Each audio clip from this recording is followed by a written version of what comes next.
નમસ્કાર, નજર ન્યૂઝમાં આપનું હાર્દિક સ્વાગત છે. હું આપની સાથે અજય વાઘેલા. આવો જોઈએ આજના મુખ્ય સમાચાર.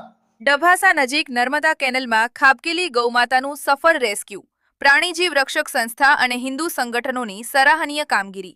પાદરા તાલુકાના ડભાસા મોહલ્લી પાસે પસાર થતી નર્મદા કેનલના ધસમસતા પાણીમાં ગૌમાતા ખાબકવાની ઘટના સામે આવતા વિસ્તારમાં ચકચાર મચી ગઈ હતી. ઘટનાની જાણ થતાં જ પાદરા પ્રાણીજીવ રક્ષક સંસ્થાની ટીમ તાત્કાલિક સ્થળ પર દોડી આવી અને બચાવ કામગીરી હાથ ધરી હતી. કેનલના નાળા પાસે ગૌમાતા ધસમસતા પાણી પ્રવાહમાં ફસાઈ ગઈ હતી. રેસ્ક્યુ દરમિયાન પાદરા પ્રાણીજીવ રક્ષક સંસ્થા સાથે પાદરા હિન્દુ એકતા સંગઠન અને સનાતન હિન્દુ રાષ્ટ્ર સંગઠનના કાર્યકરો પણ જોડાયા હતા. રસ્તા પરથી પસાર થતી એક ક્રેનના ચાલકે માનવતા દર્શાવી પોતાની ક્રેનની મદદથી ગૌમાતાને સુરક્ષિત બહાર કાઢવામાં સહકાર આપ્યો હતો. રેસ્ક્યુ ઓપરેશન દરમિયાન માર્ગ પર ટ્રાફિક જામ સર્જાયો હતો. ત્યારે સ્થળ પર હાજર યુવકોએ ટ્રાફિક નિયંત્રણમાં પણ સહકાર આપી પરિસ્થિતિ કાબૂમાં લીધી હતી.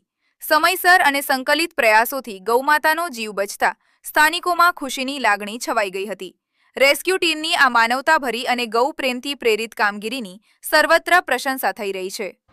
મારું નામ આર્ય રોકી છે. હું પાદરામાં પ્રાણીજીવ રક્ષક સંસ્થામાં સેવા આપી રહ્યો છું. આજરોજ અમને પાદરા તાલુકાના ડભાસા ગામેથી ત્યાં લોકલનો કોલ આવ્યો હતો અમારી હેલ્પલાઇન નંબર ઉપર કે એક ગાય કેનાલમાં પડી ગઈ છે. ત્યારબાદ પાદરાના સનાતન હિન્દુ રાષ્ટ્ર સંગઠન મેહુલભાઈ અને મયુરભાઈ તેઓનો પણ અમારા હેલ્પલાઇન નંબર પર કોલ આવ્યો હતો અને અમે અમારી સંસ્થા ત્યાં આગળ ટીમ લઈને ત્યાં પહોંચ્યા તો ત્યાં આગળ હિન્દુ એકતા સંગઠનના પણ કાર્યકરો ત્યાં આગળ હતા. તો અમારી ત્રણ ટીમ મળીને અને ત્યાંના લોકોએ મળીને એ ગાયને કાઢવા માટે અમે લોકો ઘણી કોશિશ કરી. ત્યારબાદ ત્યાં આગળ એક જે ક્રેન આવી હતી ત્યાં અવરજવર થતી હતી મેઇન હાઈવે પરથી, તો ક્રેનવાળાનો પણ ખૂબ ખૂબ આભાર. તેઓ અમને મદદરૂપ થયા અને ક્રેન દ્વારા એ ગાયને સહી સલામત કેનાલમાંથી કાઢીને બહાર મૂકી દેવામાં આવી હતી.